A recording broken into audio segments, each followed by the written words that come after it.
आखिर क्या हुआ जब अचानक से धरती फाड़कर बाहर निकले रावण के भाई विभीषण जी।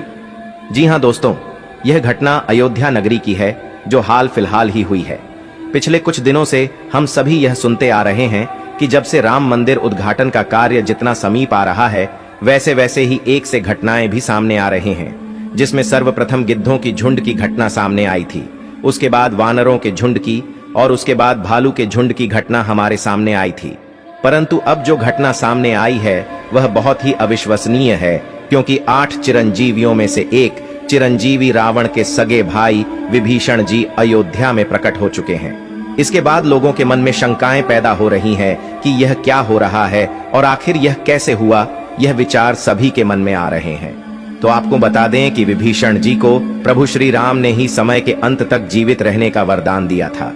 दोस्तों, रावण के भाई विभीषण बहुत बड़े राम भक्त थे। जिस प्रकार से हनुमान जी, जामवंत जी, सुग्रीव और अन्य बहुत से लोग जो राम जी के बहुत बड़े भक्त थे, उनमें से एक हैं विभीषण।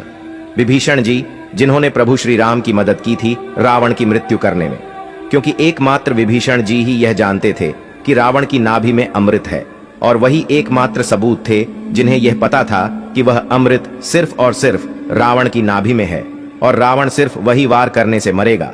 अगर विभीषण जी उस वक्त श्री राम का साथ नहीं देते तो हो सकता था आज रामायण का इतिहास कुछ और होता। दोस्तों, महर्षि विश्रवा को असुर कन्या कैकसी के संयोग से 3 पुत्र हुए, जो कि रावण, कुंभकर्ण और विभीषण थे। विभीषण विश्रवा के सबसे छोटे पुत्र थे। विभीषण बचपन से ही धर्मपरायण और भगवान का भक्त था। विभीषण की पत्नी का नाम सरमा और उसकी बेटी का नाम त्रिजटा था। एक बार तीनों भाइयों ने बहुत दिनों तक कठोर तपस्या करके ब्रह्मा जी को प्रसन्न कर लिया। ब्रह्मा ने प्रकट होकर तीनों से वर मांगने के लिए कहा। रावण ने अपने महत्वाकांक्षी स्वभाव के अनुसार ब्रह्मा जी से त्रैलोक्य विजयी होने का वरदान मांगा।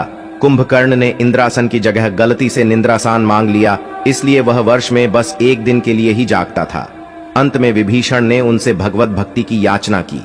तपस्या से लौटने के बाद रावण ने अपने सौतेले भाई कुबेर से सोने की लंकापुरी को छीनकर उसे अपनी राजधानी बनाया और ब्रह्मा के वरदान के प्रभाव से त्रैलोक्य विजयी बना।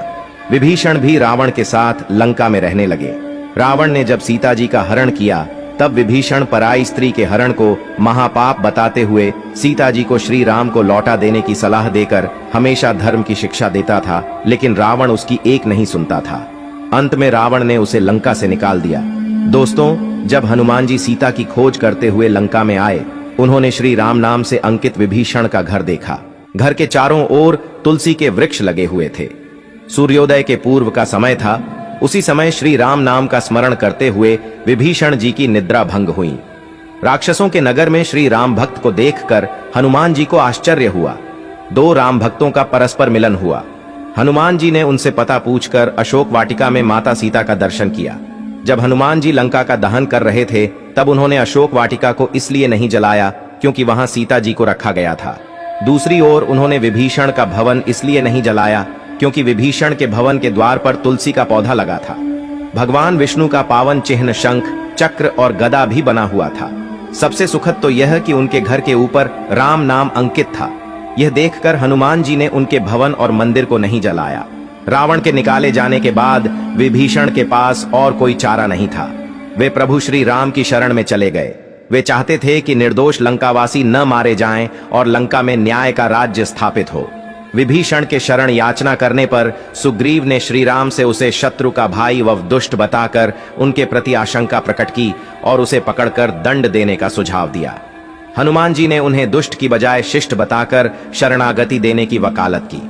इस पर श्री राम जी ने विभीषण को शरणागति न देने के सुग्रीव के प्रस्ताव को अनुचित बताया और हनुमान जी से कहा कि आपका विभीषण को शरण देना तो ठीक है, किंतु उसे शिष्ट समझना ठीक नहीं है। इस पर श्री हनुमान जी ने कहा कि तुम लोग विभीषण को ही देखकर अपना विचार प्रकट कर रहे हो, मेरी ओर से भी तो देखो मैं क्यों और क्या चाहता हूँ।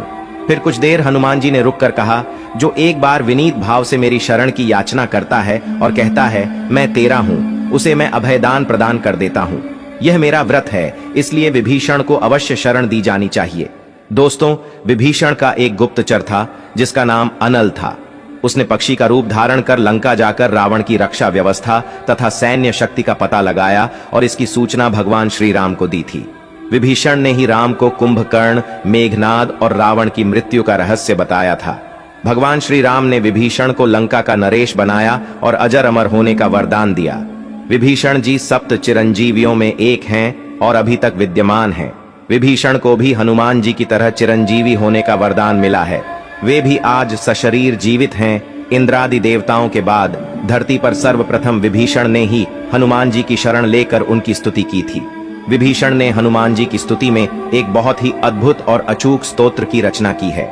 विभीषण द्वारा रचित इस स्तोत्र को हनुमान वड़वानल स्तोत्र कहते हैं। हनुमान जी ने सबसे पहले सुग्रीव को बाली से बचाया और सुग्रीव को श्री राम से मिलाया।